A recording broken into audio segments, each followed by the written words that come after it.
नमस्कार। प्रादेशिक समाचार के साथ मैं मनोज कुमार शर्मा।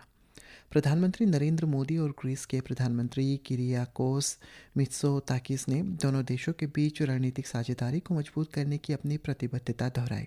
टेलीफोन पर बातचीत के दौरान दोनों नेताओं ने भारत, मध्य पूर्व, यूरोप, आर्थिक गलियारे और पश्चिम एशिया के विकास सहित विभिन्न क्षेत्रीय और वैश्विक मुद्दों पर बातचीत की। राज्य के स्वास्थ्य मंत्री व्यूराम वाघे ने आज डीके कन्वेंशन सेंटर ईटानगर में आयोजित trained nurse association of India TNAI Arunachal Pradesh राज्य इकाई के तीसरे सम्मेलन में भाग लिया, जिसका थीम था leadership in nursing, inspiring vision, driving changes. कार्यक्रम को संबोधित करते हुए स्वास्थ्य मंत्री ने मरीजों को अच्छी देखभाल प्रदान करने में नर्सों की महत्वपूर्ण भूमिका पर प्रकाश डाला और उनसे आग्रह किया है कि वे मरीजों को संपूर्ण देखभाल करके उनके साथ कोमलता से भी पेश आए।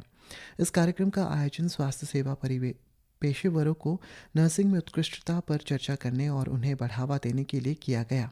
TNAI नॉर्थ ईस्ट रीजन की vice president Cheryl Susan Tada ने अपने संबोधन में स्वयं में सकारात्मक बदलाव की आवश्यकता पर जोर देते हुए नर्सों से मरीजों के कल्याण और समाज की बेहतरी को प्राथमिकता देने का आग्रह किया।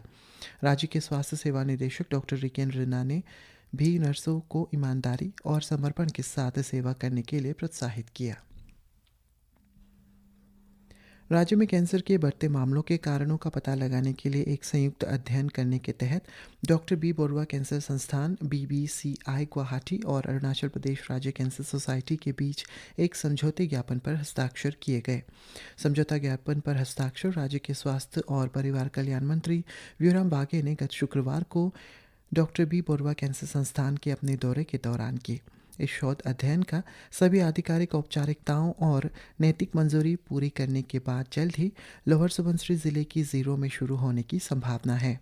अपनी यात्रा के दौरान श्री वाघे ने कैंसर संस्थान में पूर्वोत्तर के लोगों के लिए एक इमरजेंसी वार्ड का भी उद्घाटन किया। उल्लेखनीय है कि BBCI अरुणाचल प्रदेश के आगामी स्टेट कैंसर संस्थान की स्थापना में तकनीकी साझेदार है, जो दोईमुख के पास मिटपू में बन रहा है।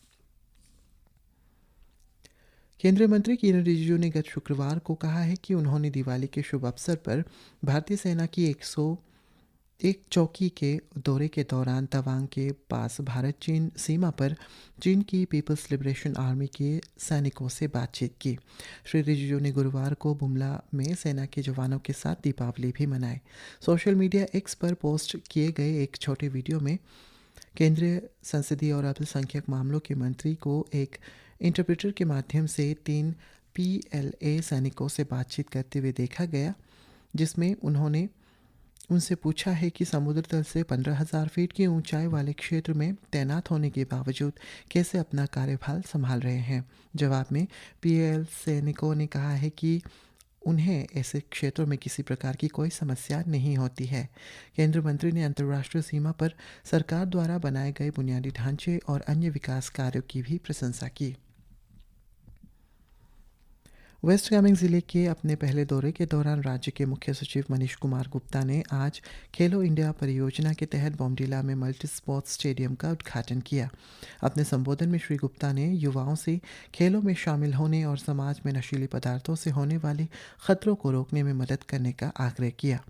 इंडोर स्टेडियम में table tennis, badminton, boxing, sports gym और अन्य कई खेलों की सुविधाएं शामिल हैं, जिसका उद्देश्य युवाओं को नशीली दवाओं के खतरे के खिलाफ निवारक उपाय के रूप में खेलों की ओर आकर्षित करना है। मुख्य सचिव ने संवर्धन परियोजना के तहत इसके निर्माण की समीक्षा करने के लिए DC कार्यालय का भी दौरा किया, साथ ही जनरल अस्पताल की नई इमारत का भी दौरा किया। उन्होंने वाइब्रेंट विलेज पेदुंग में एक नए गोम्पा का भी दौरा किया और वाइब्रेंट विलेज प्रोग्राम के तहत विभिन्न योजनाओं की प्रगति की समीक्षा की। अरुणाचल प्रदेश के अपर सियांग जिले के गोबुक विलेज के संरक्षण प्रयासों पर बनी एक फिल्म को television for the environment TVE global sustainable films award 2024 के लिए चुना गया है। गोबुक हार्मनी इन द हाईलैंड्स नामक फिल्म, जिसे तेजपुर स्थित 2 ग्रीन हब्स द्वारा इपुम सीरुम और तितली ट्रस्ट के सहयोग से बनाया गया है।